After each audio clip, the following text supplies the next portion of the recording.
The city never slept, but Reena often wished it would, so she could disappear into the shadows unnoticed.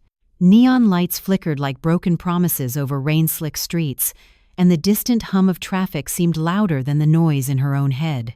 She pressed her palm against the cold glass of the small rented room and imagined herself back in her village, where mornings smelled of earth and roasted maize, where life had been simple and laughter unmeasured.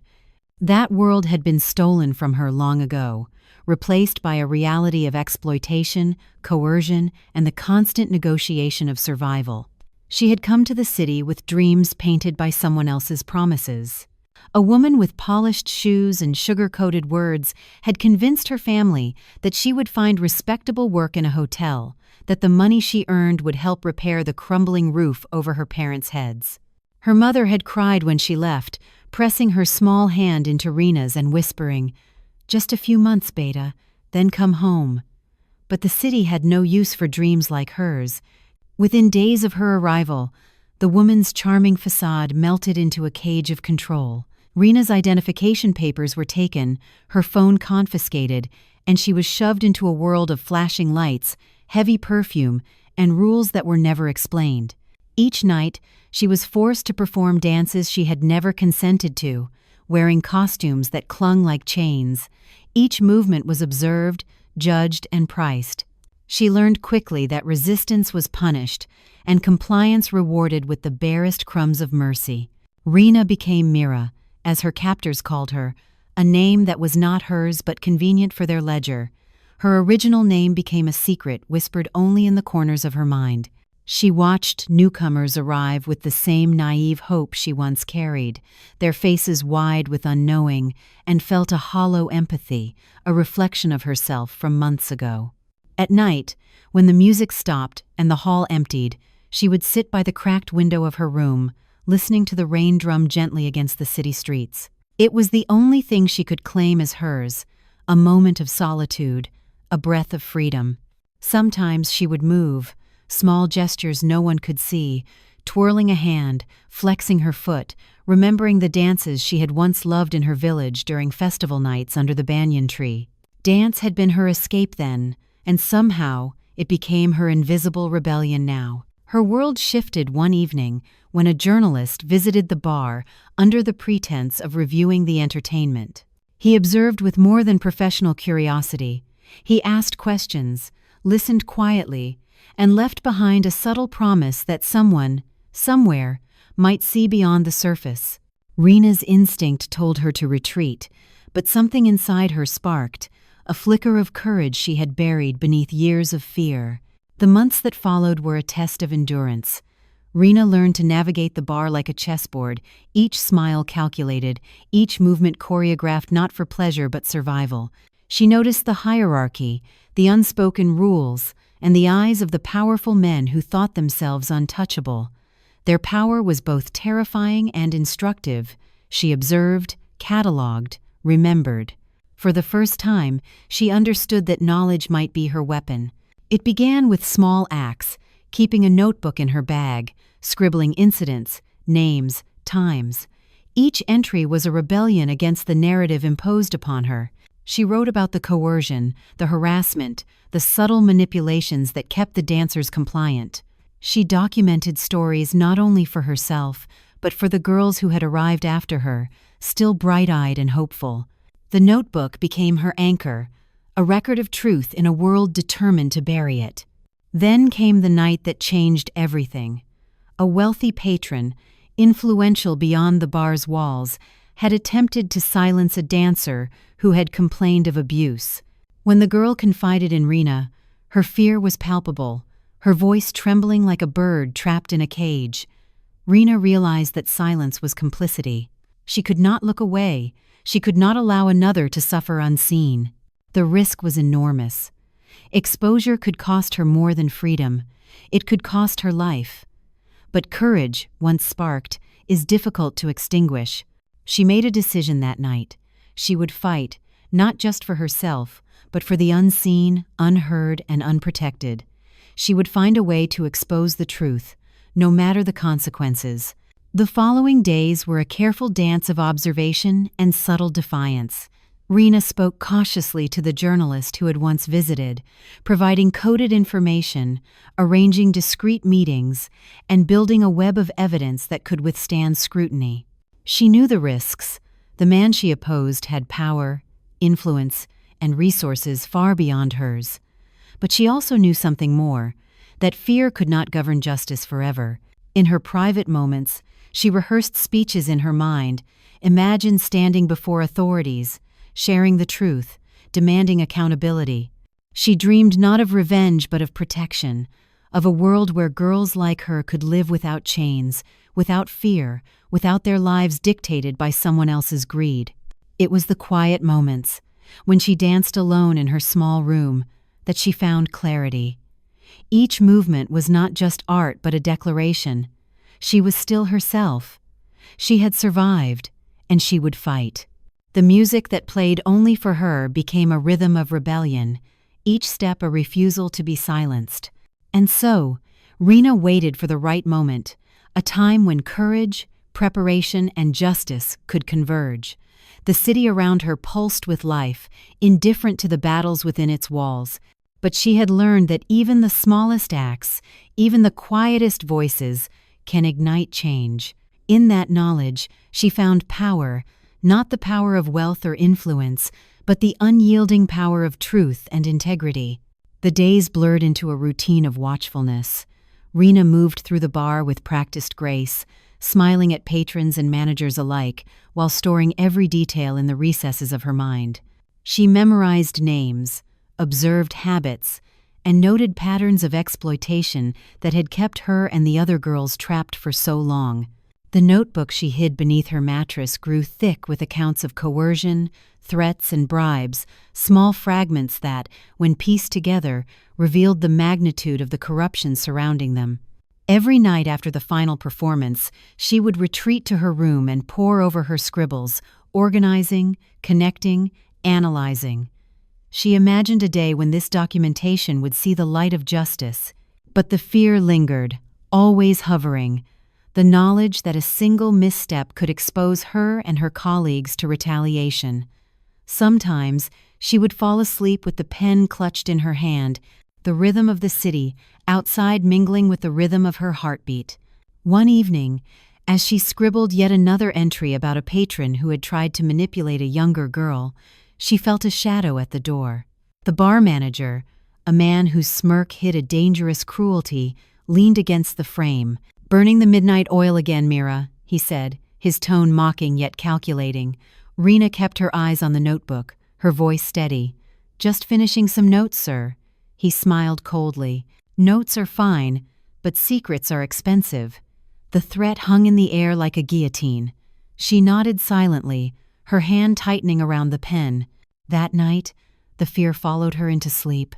She dreamt of the patrons, of the manager, of the man whose name she had written down countless times in her notebook, powerful, untouchable, and accustomed to silence. In the dream, he towered over her, smiling as the words in her notebook turned to smoke. She woke drenched in sweat, her chest tight, but a seed of determination had taken root. If he wanted silence, he would have to fight truth itself, and she had no intention of backing down. Over the next few weeks, Reena began cautiously reaching out to contacts outside the bar.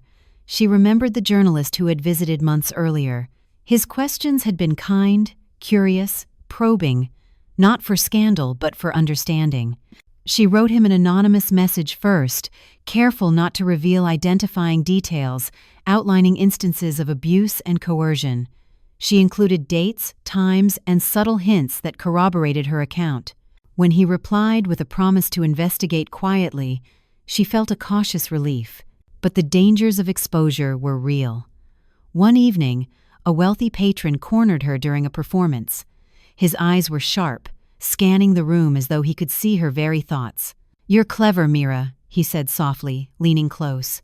"But clever girls always find trouble. Don't make trouble for yourself." Reena nodded, hiding her trembling hands in her costume folds. The words were both a warning and an admission. He knew something, and he intended to maintain control. Despite the intimidation, Reena's resolve hardened. She realized that courage wasn't the absence of fear, but action despite it. She began speaking quietly with other dancers, encouraging them to note abuses they had witnessed, to support one another in small, secret ways. Together, they formed an invisible network of resistance, a chain of witnesses too small to draw immediate attention, but strong enough to lay the groundwork for accountability. Her nights became a balance of meticulous observation and daring bravery.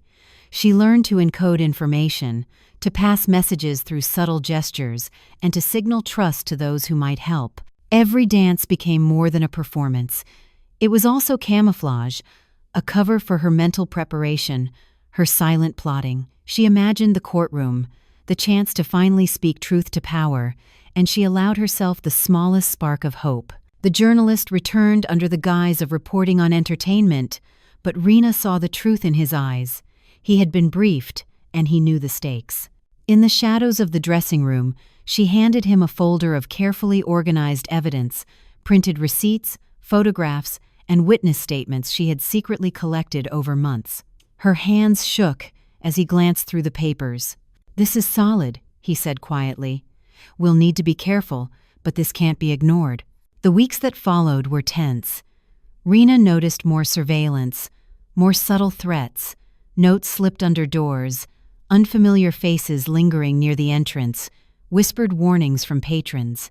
She began practicing self-defense, moving with heightened awareness, learning to anticipate danger. Yet, she never stopped dancing.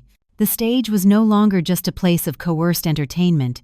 It was her sanctuary, the space where she rehearsed both freedom and courage. One night, after a particularly grueling performance, she stayed behind in the empty hall, reading through the journalist's feedback. "You're not alone," he had written. "We will pursue this, step by step. Your story will matter." Reena exhaled slowly, feeling a rare flicker of reassurance. She realized that truth had allies, even in a city that seemed indifferent. Her network grew. Volunteers, lawyers, and advocates joined cautiously, verifying her accounts, interviewing other dancers, and documenting abuses.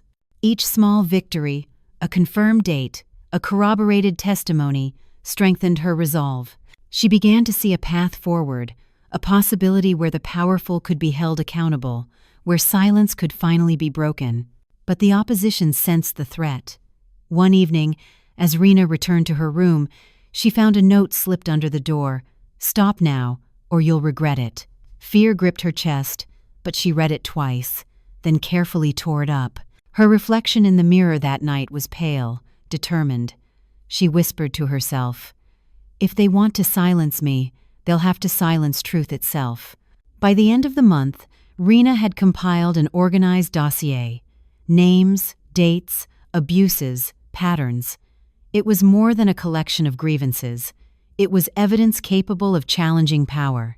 And though the threat of retaliation lingered, so did an even stronger determination.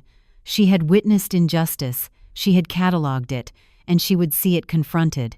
The bar remained the same, lights flashing, music blaring, patrons laughing, but Reena had changed. She was no longer just a dancer forced into submission. She was an observer, a recorder, a strategist. Every smile she gave on stage was now a mask worn with purpose. Every step she took was a rehearsal for the moment she would stand in court and face those who had tried to silence her. And in the quiet hours of the night, when she moved alone in the empty hall, practicing for performances and rehearsing the courage that would one day become her voice, she knew one truth with certainty. Fear could be present, but it would not dictate her destiny. She was ready for the fight, ready to reclaim her story, and ready to transform pain into justice. The morning sunlight spilled into Reena's small, rented room, illuminating the folder she had prepared the night before. She traced the edge of it with a trembling finger. Today was the day she would no longer be invisible. Today she would speak, not for applause, not for pity, but for justice. The weight of months of preparation pressed on her shoulders, but beneath it was something stronger, resolve. Her first step was the journalist she had trusted for months. They met at a quiet cafe, far from the neon glare of the bars. He glanced at the folder and nodded. "This is everything," he said. Once we publish, there's no turning back. Are you ready?" Reena inhaled deeply. "I don't have a choice. I have to do this." The article went live that afternoon. It was carefully written, focusing on the abuses, coercion, and systemic exploitation in the city's bar industry. Names were initially coded, identities protected, but the message was clear. Powerful men were manipulating young women, and silence had been their weapon. Reena's story was raw, human, impossible to ignore. The response was immediate. Social media erupted with discussions, outrage, and condemnation. Activists and NGOs praised the exposé, urging authorities to act. But the other side moved too, quietly, efficiently, and with intimidation. Reena received anonymous calls late at night, warning her to retract her statements. Her landlord subtly hinted that trouble would follow if she didn't leave. Even some of her co-workers, fearful for their own safety, kept their distance. But Reena had learned months ago that courage was not the absence of fear. It was acting despite it. She met the threats with caution, documented every call, every note, every shadowy figure. The dossier that had been her secret weapon became her shield. Within a week, the first legal notices arrived. The powerful man she had exposed had hired top lawyers, sending letters demanding her silence and threatening defamation lawsuits. Reena read each one carefully, noting every word, every implied threat. She felt the familiar pulse of fear, but it no longer paralyzed her. This was the moment she had prepared for. Lawyers from a women's rights organization stepped in, assuring her that she had the law on her side. They helped her file complaints, gathered corroborating testimonies from other dancers, and began assembling evidence for a formal case. The courtroom would be a battlefield, but Reena felt ready. The first hearing was intimidating. The room smelled of polished wood and authority, the air thick with tension. Across the table sat his team of high-powered attorneys, smug confidence radiating from their perfectly pressed suits. They assumed she would crumble, that a young woman from a bar would never be taken seriously. When Reena stepped forward to give her testimony, her voice trembled initially, but as she recounted months of coercion, abuse, and threats, the tremor transformed into strength. She spoke of names, dates, patterns, and the invisible mechanisms of control. She spoke of fear and survival, of stolen youth and courage found in quiet moments. Every word chipped away at the walls of denial that had protected the powerful man for years. Outside the courtroom, the media amplified her story. Interviews, television appearances, and newspaper columns painted her not as a victim, but as a beacon of resistance. Her words resonated with women across the country, many of whom had endured similar exploitations but had never dared to speak. Suddenly, Reena's fight was no longer hers alone. It belonged to countless others who had been silenced. But the backlash intensified. Anonymous threats escalated from calls to messages left at her doorstep. One night, a car followed her as she left the institute. The engine idled outside for several blocks before she reached safety. Sleep became fragmented, every shadow a possible danger. Yet, she refused to retreat. Retreat would mean surrender, and surrender was a luxury she could not afford. In court, the defense attempted every tactic to discredit her, questioning her background, implying consent where there was none, and painting her as unreliable. But Reena met each assault with prepared poise. She had rehearsed every response, anticipated every insult, and reinforced every claim with evidence. Her voice, once quiet and hesitant, now carried the resonance of truth that could not be denied. Supporters began attending the hearings, including volunteers, lawyers, activists, and even some of her former co-workers. They whispered encouragement, shared notes, and sometimes held her hand as she walked into the courtroom. The presence of allies reminded her she was not alone, that solidarity could amplify courage in ways one woman alone never could. Outside the courtrooms and news reports, Reena continued her private rebellion. Nightly rehearsals in her rented room, the movements she had learned to survive and express transformed into art. Each step, Each gesture was a reminder of her agency, a reclaiming of her body and voice. Dance became not just survival, but a symbol of resistance. Weeks turned into months.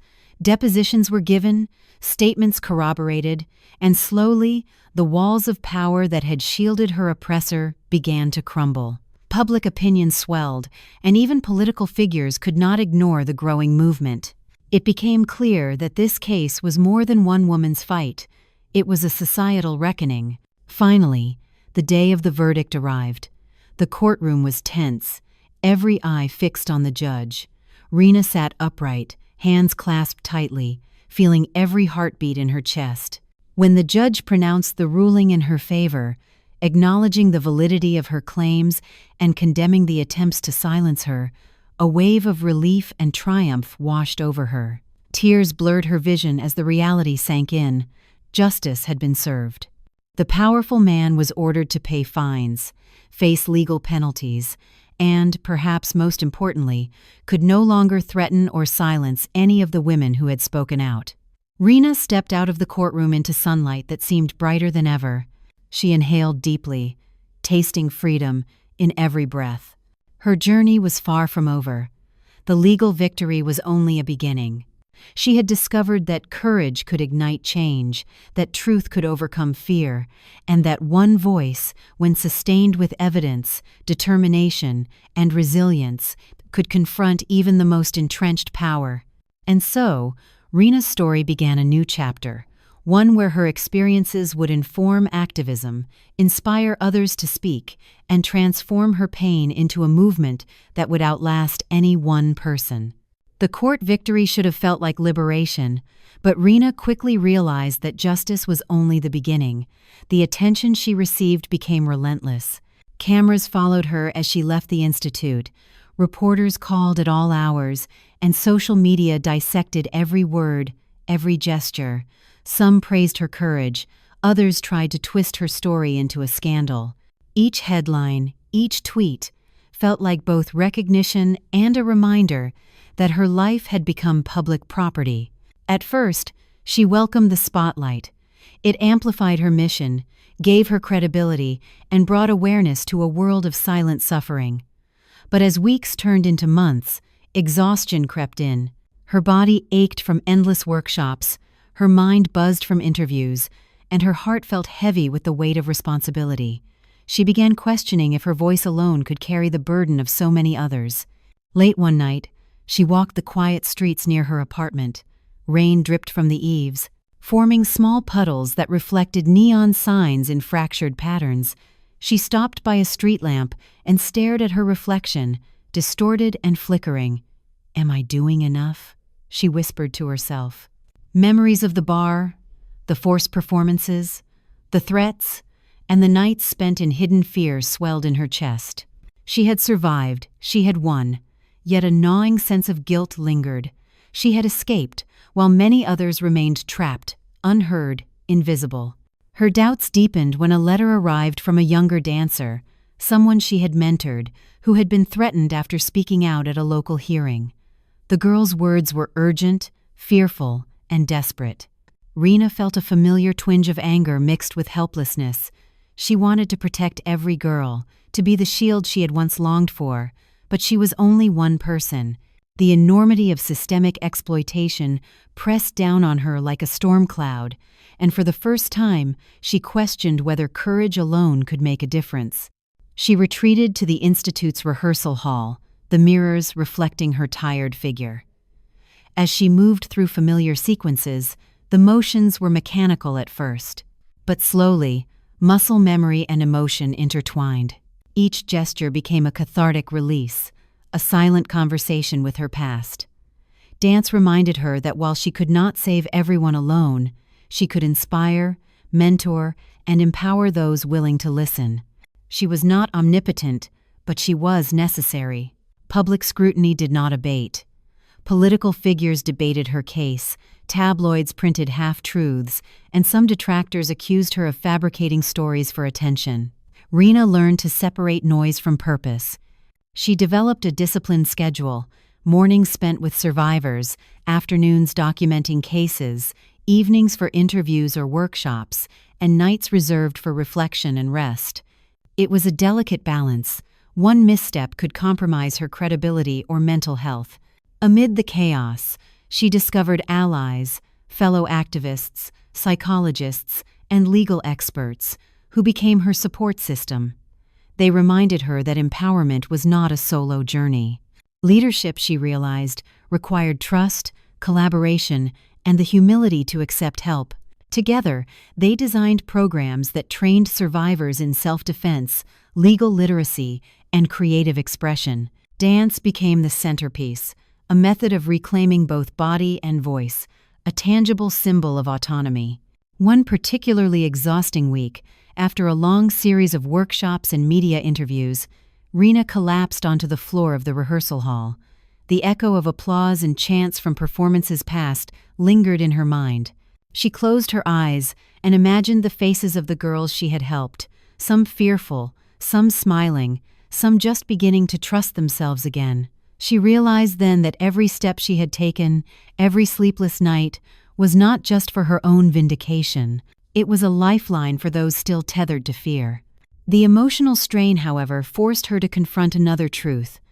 Advocacy required self-care.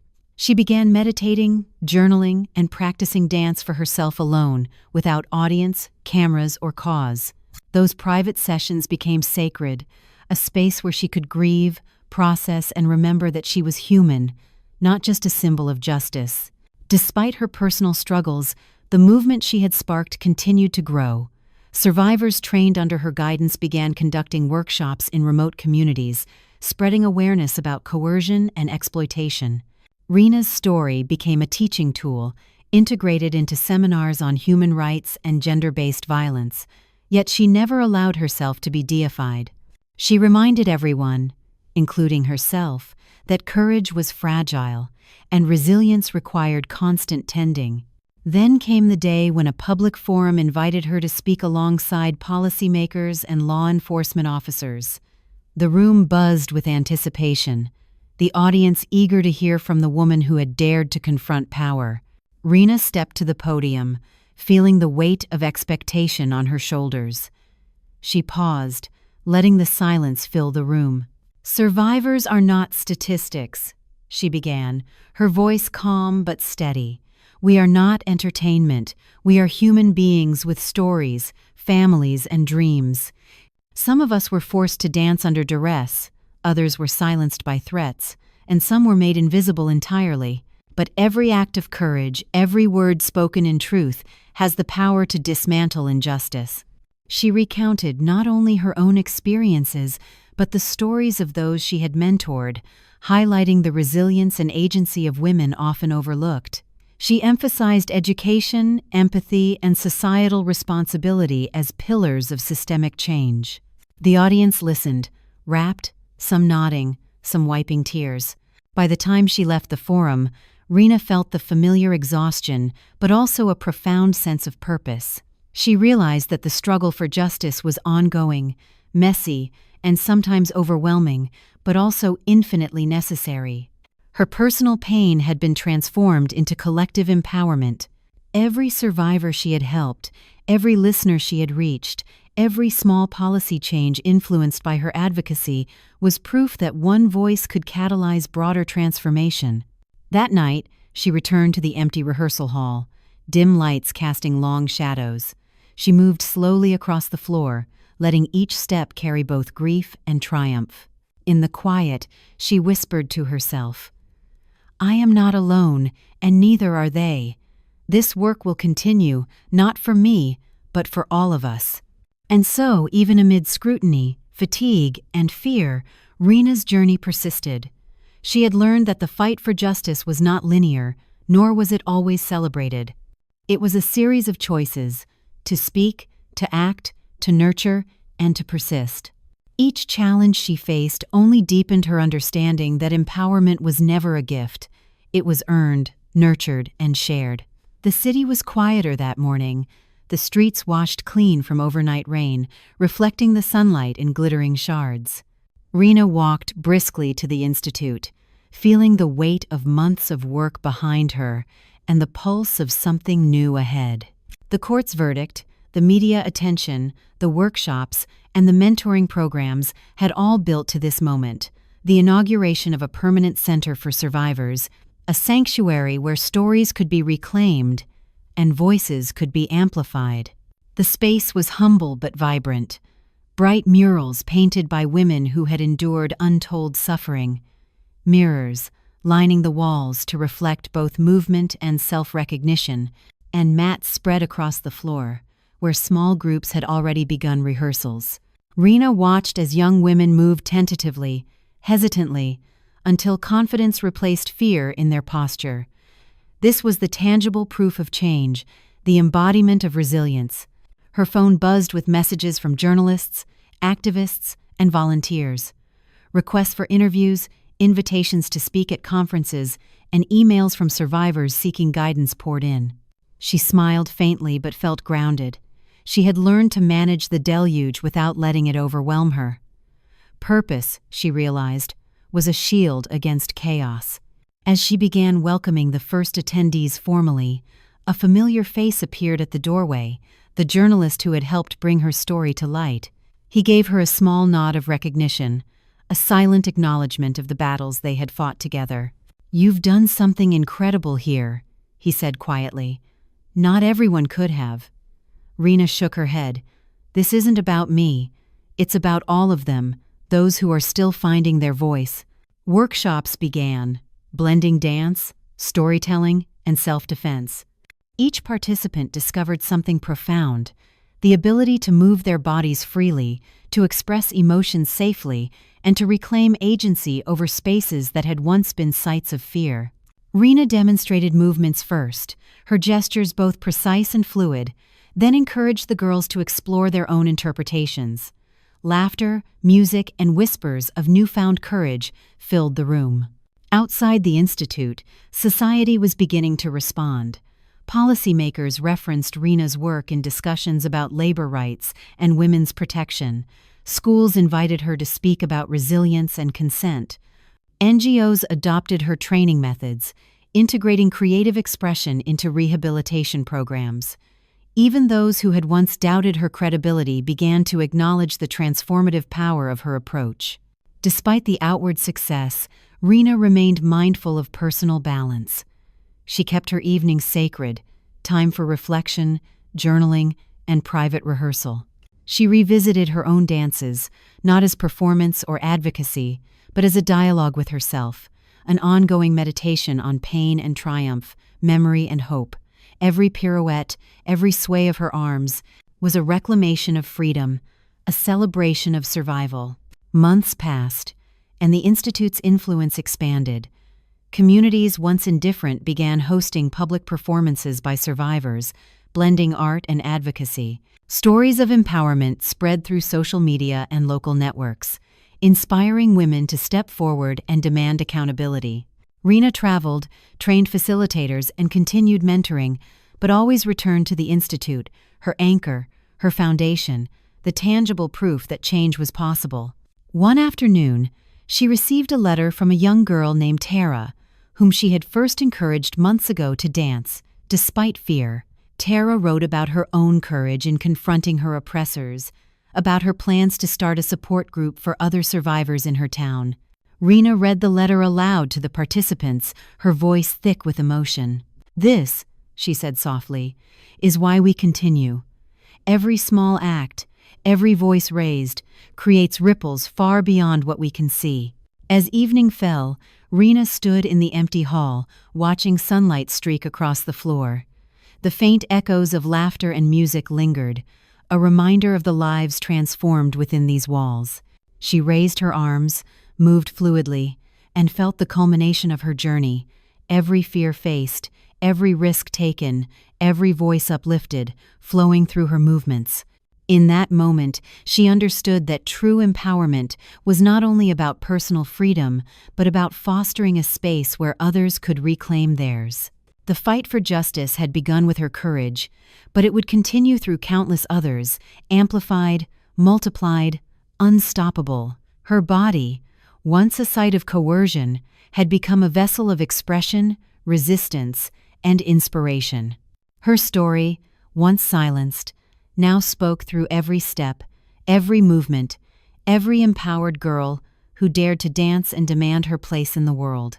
Reena's journey had transformed from survival to advocacy, from fear to empowerment. She realized that scars did not define her, her response to them did. And as she moved across the hall, light glinting off the mirrors, she whispered to the echoes, "This is only the beginning. We will dance, we will speak, we will be heard." Outside, the city continued its relentless pace, unaware of the ripples emanating from a single room. But within that space, lives were being rewritten, pain transformed into art, and fear replaced with courage. Reena had not only reclaimed her voice, she had created a symphony of voices, each rising stronger, louder, and unstoppable. And for the first time, she felt the fullness of victory.